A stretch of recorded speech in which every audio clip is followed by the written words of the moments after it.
గట్టిగా చెప్పాలి. పాలమూరు గడ్డ, పాలమూరు గడ్డ, కాషాయ జెండా, పాలమూరు అండ, కాషాయ జెండా. రెండు చేతులు బిగించి చెప్పాలా, పాలమూరు గడ్డ, పాలమూరు గడ్డ, పాలమూరు గడ్డ. నరేంద్ర మోడీ గారి నాయకత్వం, నరేంద్ర మోడీ గారి నాయకత్వం. జిందాబాద్ భారతీయ జనతా పార్టీ, జిందాబాద్ నరేంద్ర మోడీ, జిందాబాద్ నితిన్ నబీన్ జీ, జిందాబాద్ నితిన్ నబీన్ జీ. వేదిక మీద ఉన్నటువంటి భారతీయ జనతా పార్టీ జాతీయ అధ్యక్షులు, ఇటీవలనే జాతీయ అధ్యక్షులుగా బాధ్యత చేపట్టిన తర్వాత మొట్టమొదటిసారిగా తెలంగాణ గడ్డ మీద పాలమూరులో ఉన్నటువంటి బీజేపీ అడ్డ మీద కాషాయ జెండా ఎత్తుకొని రోజు వారు మన పాలమూరు పట్టణానికి రావడం జరిగింది. వారికి నా తరఫున, తెలంగాణ భారతీయ జనతా పార్టీ తరఫున, తెలంగాణ ప్రజానీకం తరఫున వారికి హృదయపూర్వకమైనటువంటి స్వాగతం పలుకుతా ఉన్నాం. నేను తెలంగాణ ప్రజల తరఫున, తెలంగాణ భారతీయ జనతా పార్టీ తరఫున వారికి విశ్వాసం వ్యక్తం చేస్తా ఉన్నాము.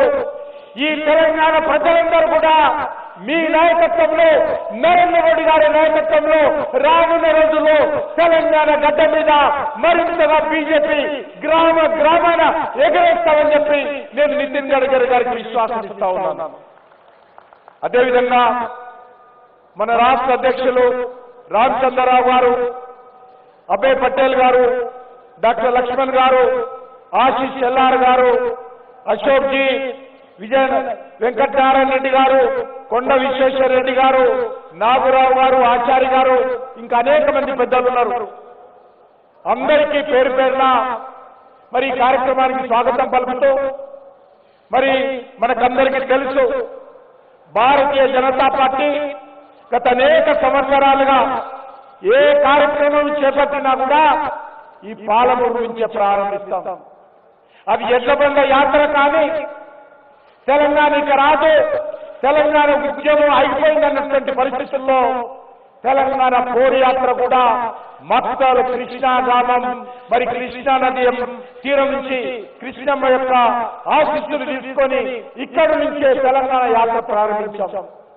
అది ఏ రకంగా విజయవంతమైందో, ఏ రకంగా కాంగ్రెస్ పార్టీ యొక్క మరి ప్రభుత్వం మీద మెడలు వంచి తెలంగాణ తెచ్చుకున్నామో మనకందరికీ తెలుసు. అదేవిధంగా ఈ రోజు జరుగుతున్నటువంటి మున్సిపల్ ఎన్నికల్లో కూడా నిన్నటి రోజే సాయంకాలము విడ్రాల్స్ పూర్తి అయిపోయినాయి. మరుసటి రోజు జాతీయ అధ్యక్షులు నితిన్ నబీన్ గారు ఈ పాలమూరు గడ్డ మీదకి వచ్చి బీజేపీ విజయ సంకల్ప సమ్మేళనానికి ఈ రోజు వారు శంఖం పూరిస్తా ఉన్నారు. తప్పకుండా మీరందరూ కూడా మహబూబ్నగర్ జిల్లా ప్రజలు, కార్యకర్తలందరూ కూడా సహకరించి భారతీయ జనతా పార్టీని ఆశీర్వదించాల్సిందిగా నేను కోరుతా ఉన్నాను. ఎందుకంటే మహబూబ్నగర్ జిల్లా మరి ఈ యొక్క పార్లమెంట్ సీటు 2 సార్లు మనం ఇప్పటికే గెలిచాం. ఇప్పుడు మన నాయకురాలైనటువంటి అరుణమ్మ గారు ఏ రకంగా మీరు అందరూ ఆశీర్వదించి కష్టపడి మరి ఊరూరా విజయం సాధించి వారి ఇక్కడి నుంచి పార్లమెంట్ పంపారు. నేను పాలమూరు ప్రజానీకాన్ని కూడా ధన్యవాదాలు తెలియజేస్తా ఉన్నాను. గతంలో కూడా ఇక్కడ ఎంపీ గెలిచాము. అంతేకాదు ఇక్కడ నుంచి మున్సిపాలిటీ వైస్ చైర్మన్ గా పాలమూరు నుంచి గెలిచాము. అదేవిధంగా పక్కన ఉన్నటువంటి నారాయణపేట్ అనేక సంవత్సరాలుగా మున్సిపల్ చైర్మన్ గా మనం గెలుస్తా ఉన్నాం. పక్కన ఉన్నటువంటి మక్తల్లో కూడా మున్సిపల్ చైర్మన్ గా భారతీయ జనతా పార్టీ స్వతంత్రంగా సభలకు జెండా పట్టుకొని గెలిచాము. అదేవిధంగా ఆనందగల్లో కూడా మనము ఏ రకంగా స్వతంత్రంగా భారతీయ జనతా పార్టీ గెలిచిందో మీకందరికీ తెలుసు. అదేవిధంగా మున్సిపల్ వనపర్తి వైస్ చైర్మన్ గా పాలమూరు టౌన్ లో నడిగడ్డల వైస్ చైర్మన్ గా కూడా ఇదే మున్సిపాలిటీలో బీజేపీ జెండా ఎగిరేసిన విషయాన్ని మనం చేస్తా ఉన్నాం. తెలంగాణ ఉద్యమం ఉధృతం జరుగుతున్నప్పుడు ఇదే పాలమూరు గడ్డ మీద భారతీయ జనతా పార్టీ కమలంపు జెండా కాంగ్రెస్ మీద బీఆర్ఎస్ మీద ఇక్కడ ఎమ్మెల్యే స్వతంత్రంగా ఏ రకంగా ఉప ఎన్నికల్లో మనం అందరం గెలిచాం మనకు తెలుసు. ఇక్కడ జనసంఘ్ నుంచి ఈ రోజు వరకు కూడా పార్టీ కార్యకర్తలు కష్టపడి పనిచేస్తూ ఉన్నారు. అనేక మంది కొత్త కార్యకర్తలు, అనేక మంది యువకులు, అనేక సామాజిక వర్గాల నుంచి పాలమూరులో బీజేపీలో చేరారు. అందుకే నీకు మనవి చేస్తా ఉన్నాను, ఈ మున్సిపల్ ఎన్నికల్లో కూడా పాలమూరు గడ్డ మీద బీజేపీ జెండా ఎగరాలి.